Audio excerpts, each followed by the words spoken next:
Hi friends, అందరూ బాగున్నారా? నేను వీడియో చేయడం కొంచెం లేట్ అయిపోయింది. నిన్న చేయాల్సింది అయితే ఈరోజు గురు పుష్య యోగం అని ప్రతి ఒక్కరు కూడా వీడియోస్లో చెప్తున్నారు కదా, అది అంటే ఏంటో మీకు వివరంగా చెప్తాను. ఇకపైన యూట్యూబ్లో చూడనవసరం లేకుండా మీరే క్యాలెండర్ చూసి తెలుసుకునే విధంగా చెప్పాలనుకుంటున్నాను. గురు పుష్య యోగం అంటే ఇంకేమీ లేదండి. పుష్యమి నక్షత్రం గురువారం రోజు ఏ రోజైతే పడుతుందో, ప్రతీ నెల పుష్యమి నక్షత్రం వస్తుంది కదా, అది గురువారం రోజు పడుతుందో కొన్ని నెలల్లో.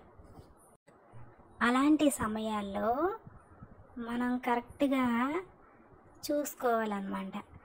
అలాంటి సమయాల్లో గోల్డ్ కొంటే ఆవగింజంత గోల్డ్ కొన్నా ఆ సంవత్సరం అంతా కూడా మనం గోల్డ్ కొంటాం. ఎంతో కొంత గోల్డ్ మనం కొనకుండా అయితే ఉండమండి. ఇది నేను స్వయంగా నా లైఫ్లో చూశాను, ఒకరిద్దరికి చెప్పాను కూడా. అయితే అలాగే ఈ టైంలో భూమి రిజిస్ట్రేషన్ చేసుకున్న ఏ మంచి పని చేసినా అది మనకి అక్షయంగా ఉంటుంది. అయితే మీరు అనవచ్చు, ఇప్పుడు గోల్డ్ రేట్లు బాగా పెరిగిపోయాయి కదా, మరి మేము ఎలా గోల్డ్ కొంటామని. దానికి మీరు కంగారు పడనవసరం లేదు, చింతించవలసిన పని లేదు. గోల్డ్ కొనలేని వారు పసుపు కొమ్ములైనా సరే ఆ గురు పుష్య యోగం ఉన్న టైంలో ఇంటికి తెచ్చుకొని అవి దేవుని మూల పెట్టి పూజా గదిలో పెట్టి పూజించినా సరే గోల్డ్ కొన్నంత ఫలితం ఉంటుంది, గురుబలం పెరుగుతుంది.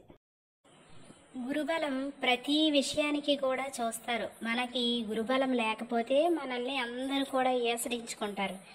అలాగే మన ఇంట్లో శుభకార్యాలు జరగాలన్నా, మనకంతా శుభం జరగాలన్నా, లేకపోతే మనకి ఎంత మంచి జరగాలన్నా, మనం తలపెట్టిన కార్యాలు జరగాలన్నా, ఏ ఆటంకాలు లేకుండా మనం అన్నిటిలో కూడా విజయం సాధించాలన్న గురుబలం అయితే చాలా ముఖ్యం.